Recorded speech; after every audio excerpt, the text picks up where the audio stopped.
빔은 한 6, 7, 129쪽까지 푸시면 돼요.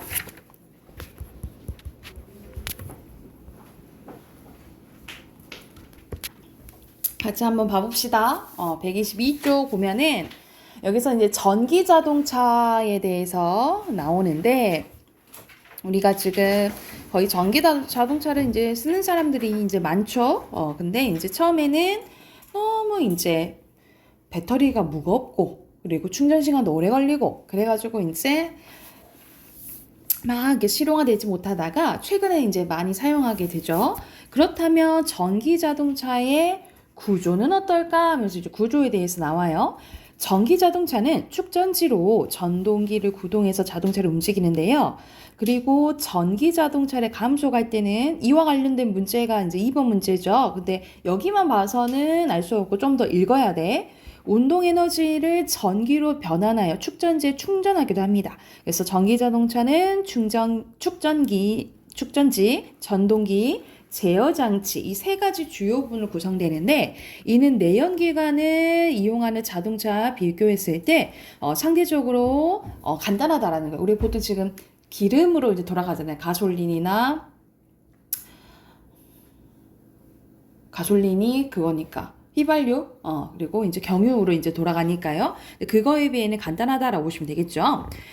전기 자동차는 내연기관, 그리고 자동차의 화석연료 대신 축전지의 전기에너지를 사용하고 내연기관 대신에 전동기와 제어장치를 사용하는 거예요. 그런 이유로 축전지의 성능은 전기 자동차의 성능에 큰 영향을 끼치는데요. 그래서 초기 전기 자동차는 납축전지가 사용되었는데 그러나 여기서는 충전당 주행거리가 너무 짧고 차지하는 부피와 무게가 크며 전지 수명이 짧다라는 단점이 있었대. 현재는 이러한 단점을 극복한 니켈 수소 전지, 리튬 이온 전지가 주로 사용되는데 이 전지는 고가이지만 에너지 밀도가 높고 수명이 길다라는 장점이 있대. 여기를 보면 여러분 1번 문제 풀 수 있죠. 1번에 알맞지 않은 거. 예전에는 에너지 밀도가 그렇게 높지 않았다 했잖아. 그치? 에너지 밀도가 높은 거 오히려 뭐라 했어요? 니켈, 수소 전지, 리튬 이온 전지라 했지. 그치? 4번이 잘못됐고요. 이어서 자 3번 가볼게요. 초기에 전기 자동차에는 직류 전동기가 주로 사용되었지만 최근에는 교류 전동기로 대체되었는데 직류 전동기는 구조가 간단하고 가속 발진을 양호하며 간단한 제어 장치로 가속과 변속이 쉽게 조절한다는 장점이 있지만 효율이 낮으며 고속 회전에는 적합하지 않고 크기도 크대요.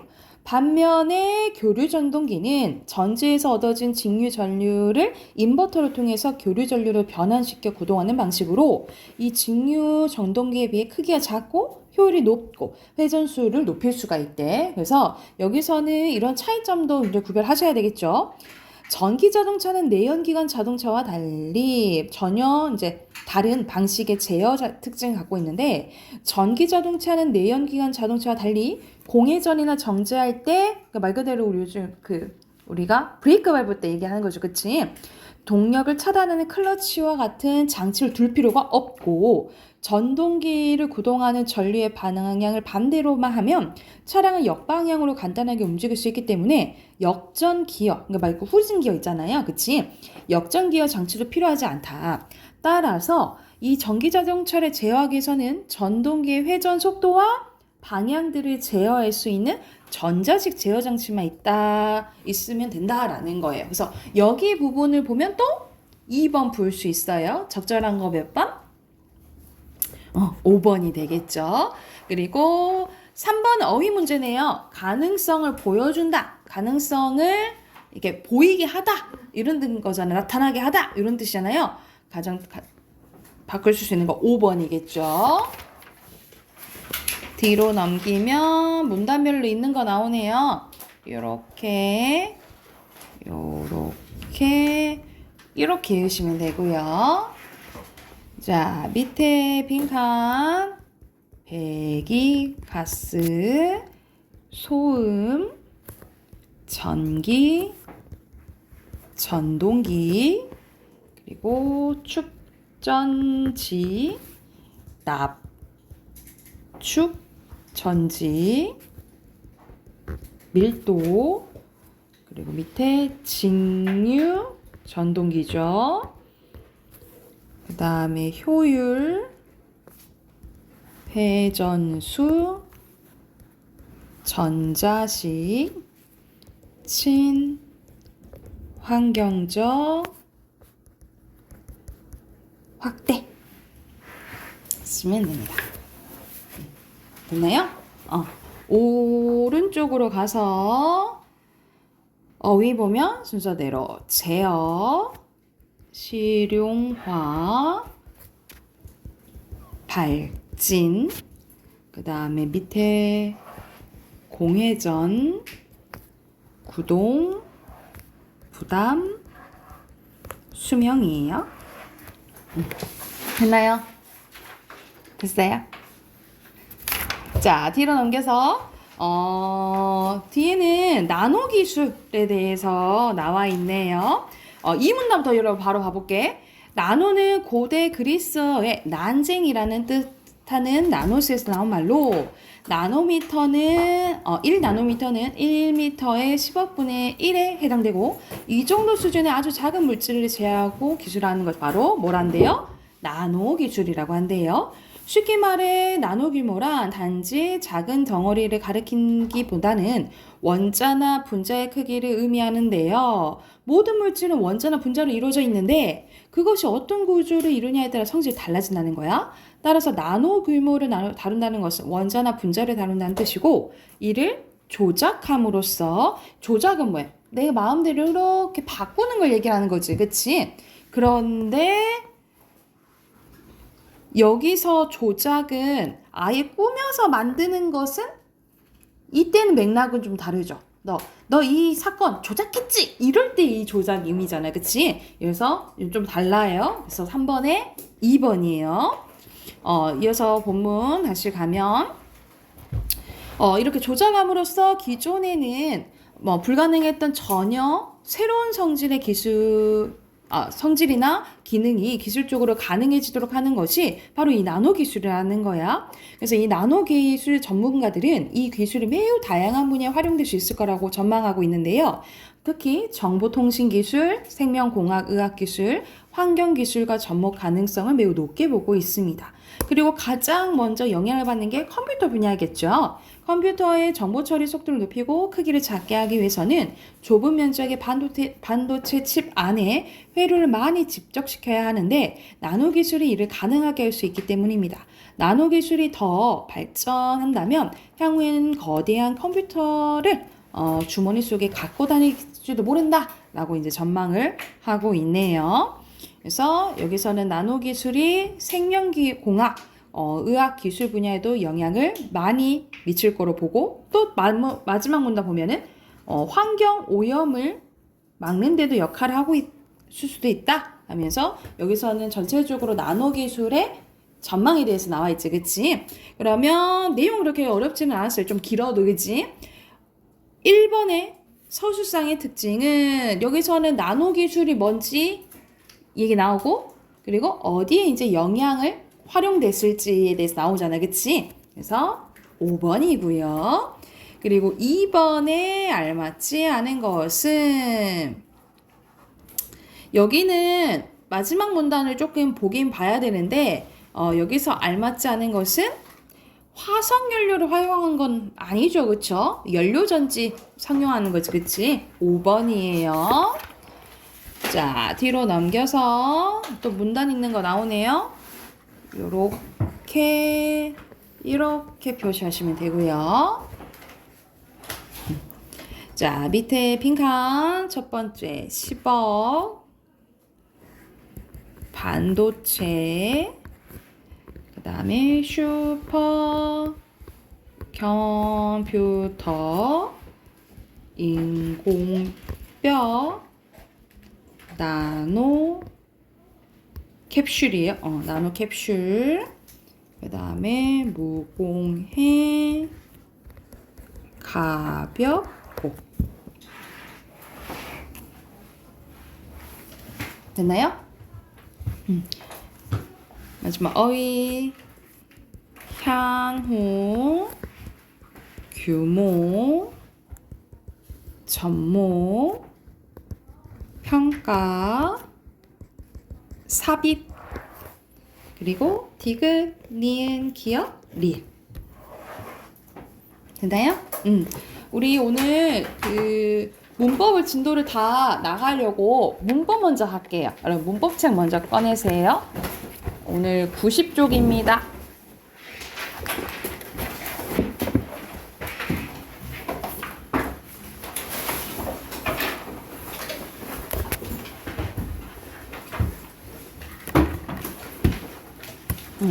오늘 담화 부분이랑 이제 한글 부분 할 거거든요. 그래서 한번 쭉, 왜냐면 내용이 그렇게 어렵지는 않아서 한번 해볼게요. 자, 여러분 담화는 뭐라고 생각하시면 되냐면 이야기하는 상황이라고 생각하시면 됩니다. 유찬아, 내가 유찬아 하는 게 있잖아요. 유찬아 하나야 이렇게 말하는 게 발화라고 하시면 되고, 유찬이가 네 했잖아, 그치? 이 발화가 연속되면 담화가 된다라고 보시면 돼요. 아셨죠? 그래서 개념 보면 여기 잠깐 봐보자. 자신의 생각을 실제 문장으로 나타낸 걸 뭐라 한다고요? 발화라고 하고요. 이 발화가 연속되면 뭐라 해요? 담화라고 합니다. 그래서 내가 생각한 것을 입 밖으로 이렇게 꺼내는 게 발화, 이 발화가 연속되면 담화라고 해요. 그래서 담화를 간단하게 발화의 연속체라고 합니다. 발화의 연속체라고 해요. 그러면 이 담화는 어떻게 이루어지냐? 선생님, 담화는 이야기하는 상황이라 했지, 그치? 그럼 당연히 말하는 사람이랑 듣는 사람이 있어야 될 거 아니야? 그래서 첫 번째, 말하는 사람, 화자. 두 번째, 듣는 이 청자. 그리고 전하는 내용이 있어야겠죠? 3, 발화. 전하는 내용. 4, 담화가 이루어지는 배경을 맥락이라고 해요. 그래서 담화의 구성 요소는 총 4가지예요. 화자, 청자, 내용, 맥락. 이렇게 생각하시면 돼요. 화자, 청자, 내용, 맥락이 담화의 구성 요소고요. 이 구성 요소 중에 이제 맥락을 봐야 되는데 이 맥락이 또 2가지로 나뉘어지거든요. 어떻게 나뉘어지냐면 상황 맥락과 사회 문화적 맥락으로 나뉘어져요. 상황 맥락과 사회 문화적 맥락으로 나뉘어지는데 전화 듣고 있지? 자, 먼저 상황 맥락이에요. 상황 맥락은 담화가 이루어지는, 여러분 여기 표시할게. 첫 번째, 시간적, 공간적 상황을 얘기하고요. 두 번째, 말하는 이의 의도와 목적. 그리고 세 번째, 말하는 이와 듣는 이의 위치나 관계. 이거와 관련되면 상황 맥락이라고 보시면 돼요. 예를 들어서 똑같은 말이라도 어떠세요? 라고 물어보는 말이 있어요.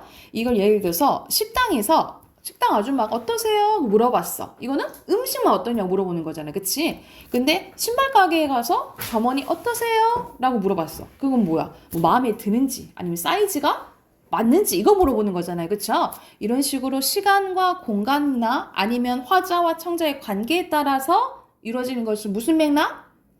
상황 맥락이라고 보시면 되고, 이 의도와 목적은 뭐냐면 예를 들어 서준이가 늦었어. 네, 서준아, 너 지금 몇 시니? 했는데 서준이가 4시인데요? 이렇게 하면 안 된다는 거지. 그게 아니고 늦어서 내가 책망하는 거잖아, 그치? 그럴 때는 죄송합니다. 안 늦겠습니다. 이런 얘기 해야겠죠. 그거와 관련된 게 말하는 의도와 목적 관련된 게 상황 맥락이라고 생각하시면 될 것 같아요. 그리고 그 외에 담화를 둘러싼 사회문화적 상황이라든지 세대 또는 지역, 성별, 문화와 관련된 것을 말 그대로 사회문화적 상황이라고 해요. 사회문화적 맥락이라고 해요. 뭐 세대 차이와 관련된 거, 예를 들어서 할머니한테 요즘 신조어 쓰면은 좀 이해하시기 어렵겠죠? 이런 것들이라든가, 지역은 여러분 사투리 생각하시면 돼요. 똑같은 말이라도 달리 이제 지칭하기 때문에 의사통에 좀 영향이 좀 미치겠죠? 그리고 성별. 야, 성별은 그런 말이거든요. 예를 들어서 지금은 좀 덜한데 예전에는 남자들이 군대를 갔다 오니까 단아까 말투를 많이 썼단 말이죠. 예를 들어서 우리는 보통 안녕하세요 하잖아요. 근데 막 안녕하십니까 이렇게 하는 경우가 있단 말이죠. 이런 말투라든지 뭐 이런 것들 또는 문화는 우리가 외국인들은 우리나라 문화를 좀 이해하기 어렵겠죠. 예를 들어서 우리는 뜨끈하고 이렇게 속이 풀리면 시원하다 이렇게 하잖아, 그치? 근데 외국인들이 봤을 때는 왜 뜨거운데 시원하다 해? 이럴 수 있잖아요, 그쵸? 이런 것들이 다 무슨 맥락? 사회 문화적 맥락이라고 보시면 돼요. 그래서 맥락에는 두 가지 뭐 있다? 상황 맥락이랑 사회 문화적 맥락이 있다라고 보시면 돼요. 그래서 그거에 대한 특성이 밑에 나와 있거든요. 의도나 목적을 상황 맥락에 따라서 의도나 목적 파악해야 된다라는 거지. 여러분 여기서 비 온다는 뭐겠니? 비 온다. 들어가자. 뭐 이런 의미겠죠. 왼쪽은. 오른쪽은 비 온다. 운치 있다. 좋다. 뭐 이럴 수도 있고 나 우산 안 갖고 왔는데 뭐 이럴 수도 있겠죠. 그죠?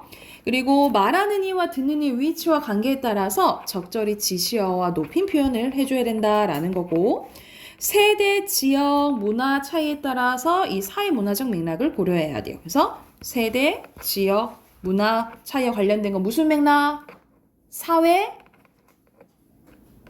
문화적 맥락이라고 보시면 되고 위로 가서 여기 오늘 우리 단어에 나왔었는데 이거를 응집성을 못 쓴 친구들이 좀 있더라고요. 자, 담화의 구성 요건이야. 담화의 구성 요건.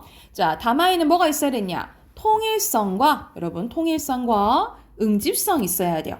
통일성은 뭐라고 생각하면 되냐면 자, 통일성은 뭐라고 생각하면 되냐면 담화의 내용이 하나의 주제로 밀접하게 연결돼 있어야 돼요. 그러니까 예를 들어서 나랑 정우랑 축구 얘기를 하고 있었어. 축구 얘기를 하고 있는데 갑자기 의연이가 와서 영화 얘기를 해. 그러면 뭐야? 이렇게 되겠잖아. 그치? 그래서 하나의 주제에 대해서 좀 얘기하는 게 통일성. 응집성은 앞에서 말한 지시어, 가리키는 말들 있죠. 이런 말들 있죠. 또는 접속, 그리고 하지만 이런 것들 통해서 발화들이 긴밀하게 연결되는 걸 응집성이라고 해요. 그래서 이렇게 앞문장과 우리 글도 마찬가지지. 앞문장과 뒷문장이 잘 연결돼야 된다라는 거야.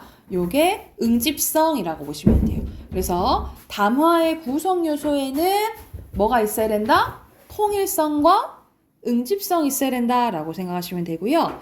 밑에 봐봐. 담화의 유형이에요. 종류에는 정보 제공하는 담화들이 있고 대표적인 게 강의, 뉴스, 그리고 호소, 상대방을 설득하는 거예요. 대표적인 게 광고, 연설, 그리고 친교 담화는 우리가 평소에 하는 말들이라고 생각하시면 돼요. 인간관계를 원활하게 위해서 하는 잡담들, 그리고 약속 담화는 약속을 지키겠다는 다짐, 선서, 맹세. 그래서 이렇게 나뉘어지는데 그냥 이런 것들이 있다라고 생각하시면 되고 이거는 이제 외울 필요 없고 방금 했던 우리가 통일성, 응집성 그리고 구성 요소 4개 있죠.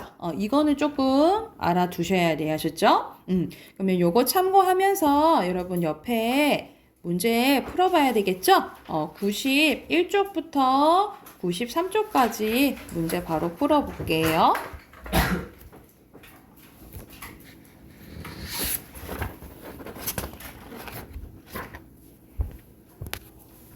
답 확인해 봅시다.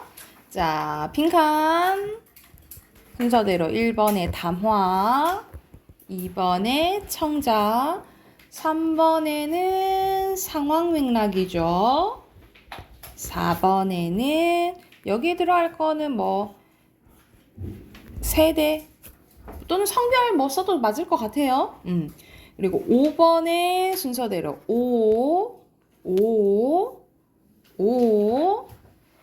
X죠.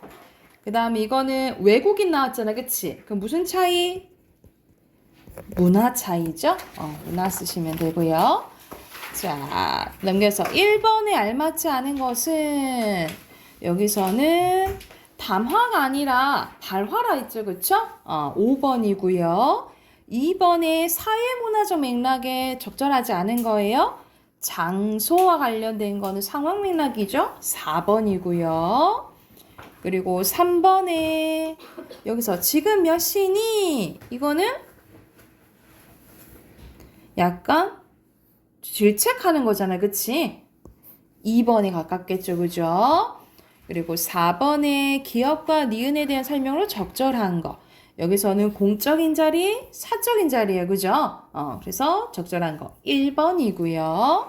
그리고 5번에 상황 맥락을 고려했을 때 알맞지 않은 것은 여기서는 오늘 할머니께서 오시기로 한 거는 거절하는 거죠. 그죠? 5번입니다. 됐나요? 넘어가 되겠어요? 그럼 뒤로 넘기면 우리 한글 창제 원리 나오거든요.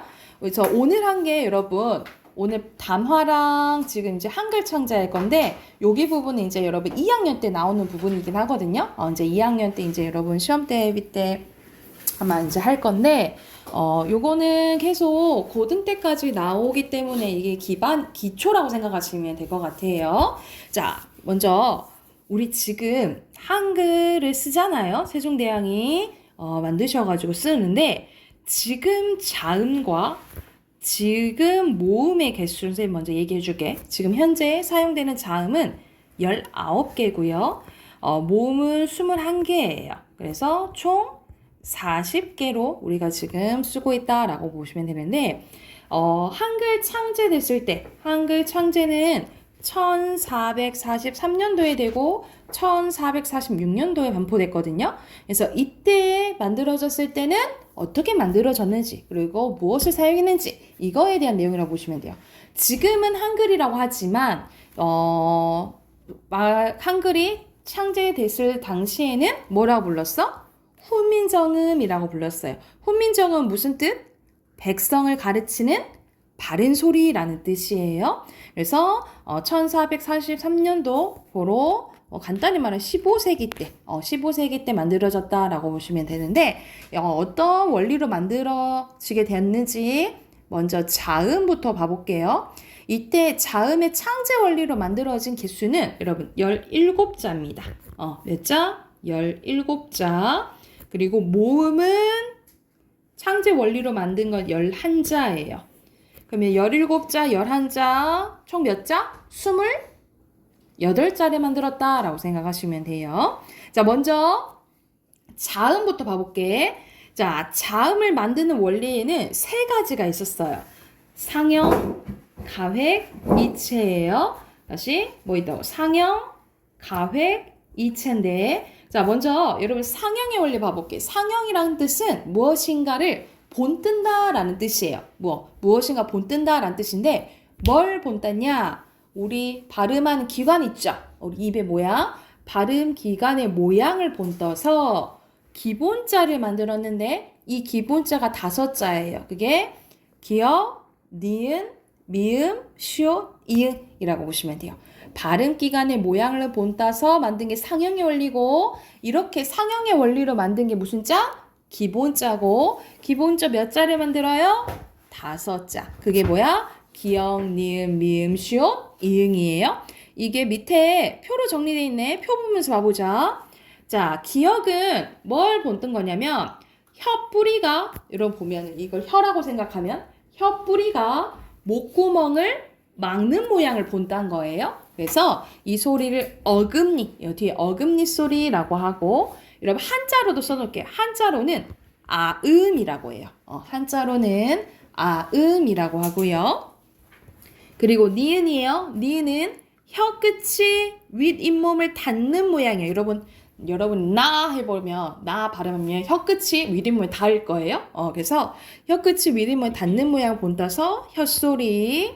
한자로는 설음입니다. 한자로는 설음. 그리고 미음이에요. 미음은 입의 모양이고요. 입술 소리예요. 입술 소리는 한자로 순음이고요. 순음. 그리고 시옷은 치아, 이의 모양을 본딴 거예요. 그래서 입소리, 치음이라고 보시면 되고요. 그리고 이응은 목구멍의 모양을 본다. 그래서 목구멍 소리, 한자로는 후음입니다. 그래서 기본자 5자예요. 기역, 니은, 미음, 시옷, 이응. 5자를 만들었다라고 보시면 되고, 두 번째 원리는 가획의 원리거든요. 자, 가획은 획을 더하다라는 뜻이거든요. 근데 어떤 특징이 있냐면 획이 더해질수록 뭐가 세죠? 소리가 세져요. 획이 더해질수록 소리가 세진다라고 보시면 되고, 총 9자를 만들어요. 총 9자. 자, 모양이 비슷해요. 키읔, 그리고 디귿, 티읕, 그리고 비읍, 피읕, 지읒, 치읒, 여린, 이읒, 히읗. 여기서 보면은 못 보던 게 나오죠? 못 보던 게 나오는데 요거 있죠? 요거 동그라미. 이것을 뭐라 부르냐면 여린, 히읗이라고 불러요.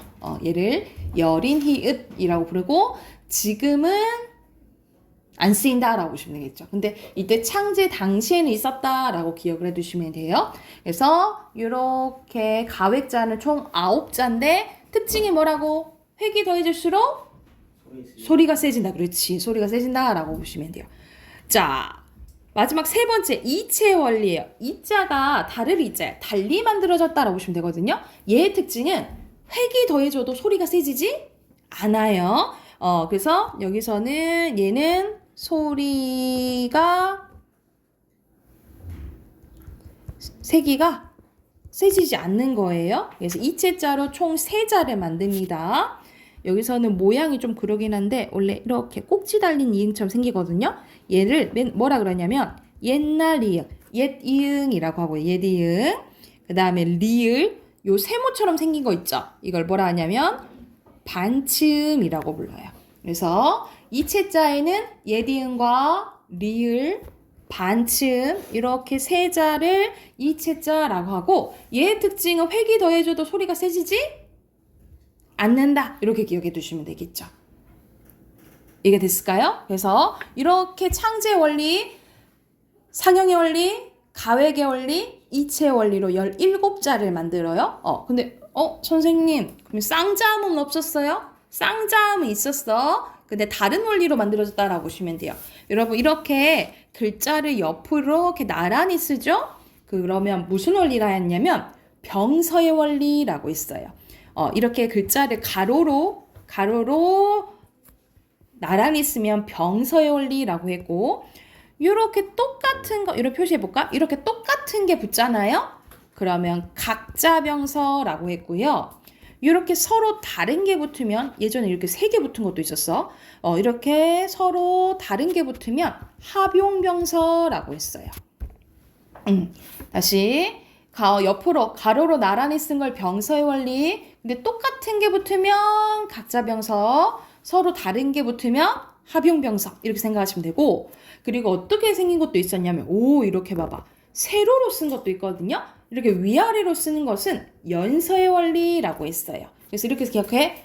가로는 병서야. 병서. 세로는 연서예요. 그래서 병서, 연서 이렇게 생각하시면 되고, 얘네들은 어떻게 불렀냐면 순경음으로 불렀어요. 순경음 비읍, 순경음 미음, 순경음 피읍 이렇게 부른다라고 생각하시면 돼요. 그래서 예를 들어서 이 순경은 비읍이 많이 쓰였는데요. 이건 나중에 오우로 바뀌어요. 예를 들어서 우리가 먹는 새우 있죠? 새우가 예전에 이렇게 쓰였다요. 그래서 새비 이렇게 쓰였는데 새우 이런 식으로 우 5개월로 바뀌었다라고 보시면 돼요. 그래서 다른 원리 뭐 있었다? 가로로 쓰는 건 병서, 세로로 쓰는 거는 연서. 이러면 자음이 끝나요. 자, 모음 가봅시다, 여러분. 모음. 자, 모음도 무슨 원리가 있냐면 상형의 원리가 있고, 그 다음에 합성의 원리가 있어요. 그래서 상형의 원리, 상형은 뭐라 했었어요? 본 뜨는 거라 했지, 그치? 이건 뭘 본 땄냐면 하늘, 땅, 사람을 본 땄어요. 천지인을 본 따서 각각 아래야, 이를 만듭니다. 하늘을 본 따서, 여러분 동그라미, 이건 지금 안 쓰이죠? 이걸 뭐라 부르냐면 아래야라고 불러요. 아래야라고 불러. 땅을 본 따서 사람을 본 따서 이를 만듭니다. 이것도 기본자예요. 그래서 상형의 원리로 기본자 3자를 만들고요. 자, 이것들을 합칩니다. 그게 합성의 원리야. 합성의 원리로 8자를 만드는데 자, 기본자인 아래야 의이를 기본적으로 한 번 합치면 오를 만들 수 있거든요. 이걸 뭐라 하냐면 초출자라고 해요. 다시 오를 뭐라 한다고? 초출자라고 하고 이 초출자에다가 아래아를 한 번 더 합쳐요. 그러면 야요요유가 되는데 이 야요요유를 제출자라고 해요. 그래서 이 초출자와 제출자는 무슨 원리로? 합성의 원리로 만들었다라고 보시면 됩니다. 이해됐을까요? 그러면 선생님 또 다른 뭐 야나 야는 있고 뭐 예나 의 이런 거는 없었어요? 있었어요? 이건 나중에 이건 그냥 합용의 원리예요, 여러분. 나머지 이런 모음들은 합용의 원리로 만들었다라고 보시면 됩니다. 근데 창제 원리는 두 가지 뭐밖에 없어? 상형의 원리랑 합성의 원리. 그것만 기억해 두시면 돼요. 이해됐을까요? 자, 여러분 여기 표 보고 해당하는 문제 풀 건데 자, 한글의 우수성이요. 여기 별표. 자, 우리가 맨날 한글 우수하다 얘기를 하잖아. 근데 우리 거여서 우리 거니까 우수해 이런 게 아니고 근거가 있어야 되겠지. 우수하다고 한 근거. 자, 첫 번째입니다. 왜 우리 한글이 우수하냐? 독창성은 뭐냐면 다른 나라의 문자를 모방하거나 변형해서 만든 게 아니라 아예 새롭게 만든 거예요. 그래서 독창적이고요. 두 번째는 과학적입니다. 발음 기관과 하늘 땅 사라의 모양을 본떠서 기본자를 만들었고 그리고 획을 더해 새로운 글자를 만들었어요. 그러니까 우리가 뭐라 했어? 약간 소리가 글자에 반영돼 있어요. 왜냐하면 획이 들어갈수록 소리가 세진다 했지, 그치? 그래서 되게 과학적이고 체계적이다라고 보시면 돼요. 과학적이고 체계적이에요. 그리고 자음 17자, 모음 11자, 총 28자의 문자로 많은 소리를 표현할 수 있어서 경제적이고요. 자, 실용적인데 왜냐면 한 글자가 한 소리로 발음이 돼요. 자, 우리 이거 어떻게 읽니? 우리 아는 계속 아로 읽잖아. 근데 영어 같은 거, 뭐, A라는 거는 아로 발음할 때도 있고, 뭐로 발음할 때도 있잖아. 그치? 그래서 한 글자가 한 소리로 발음되기 때문에 배우기가 쉽다라고 보시면 돼요. 이게 한글이 우수하다고 한 근거라고 보시면 돼요. 자, 오늘은 조금 이거 외울 게 있어요. 그쵸? 이거 참고하면서 또 옆에 문제 풀어볼게요. 여러분, 우선 95쪽부터 97쪽까지 풀어봅시다. 97쪽까지 풀게요.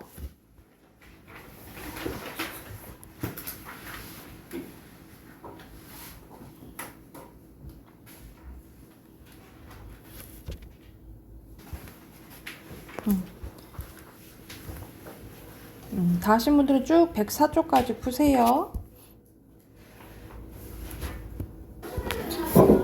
우리 우선 거기 95쪽 한글 부분은 채점할게요. 거긴 다 푼 것 같으니까, 그지? 95쪽.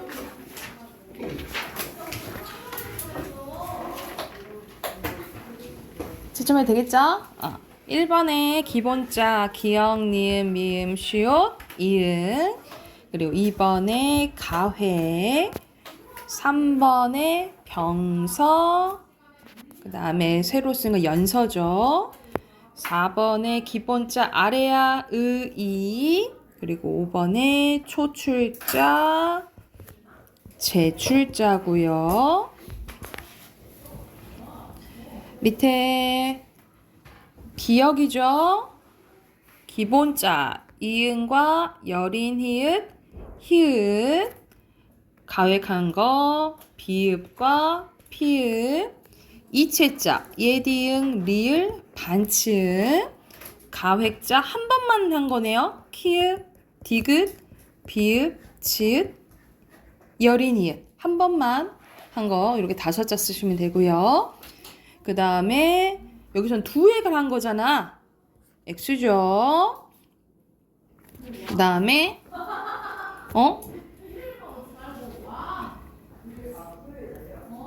아니죠. 이거는 초출자에다 아래 한 번 더 합친 거잖아. X 아니죠. X O 가획자가 없는 거는 두 번 더해서 어금니 소리밖에 없어요. X 뒤로 넘겨서 1번에 알맞지 않은 거. 여기서는 이체자 있잖아요. 그쵸? 5번이죠. 가회계 원리죠. 4번. 그리고 제자 원리가 다른 거 5번이죠. 요것만 이체자지. 그리고 4번에 가회계 원리죠. 4번. 그리고 5번에 시옷은 이의 모양을 본뜬 거잖아요. 그쵸? 그리고 은은 땅이죠. 기억은 혀뿌리죠. 5번이네요. 그리고 6번에 알맞지 않은 것은 이렇게 하는 건 합용이라 했죠? 그쵸? 5번이에요. 여러분 뒤로 넘겨서 아마 98쪽부터 쭉 104쪽까지 좀 덜 풀었을 거예요. 그쵸? 104쪽까지 이거는 미리 다 풀어 놓으세요. 여러분 이거는 이번 주에 다 풀어 놓으시고 다음 주부터는 우리 시험 대비 들어가니까 우리 기존에 있던 자습서 있죠? 자습서 챙겨 오시고 수인이랑 하윤이는 선생님이 프린트 해줄게요. 아셨죠?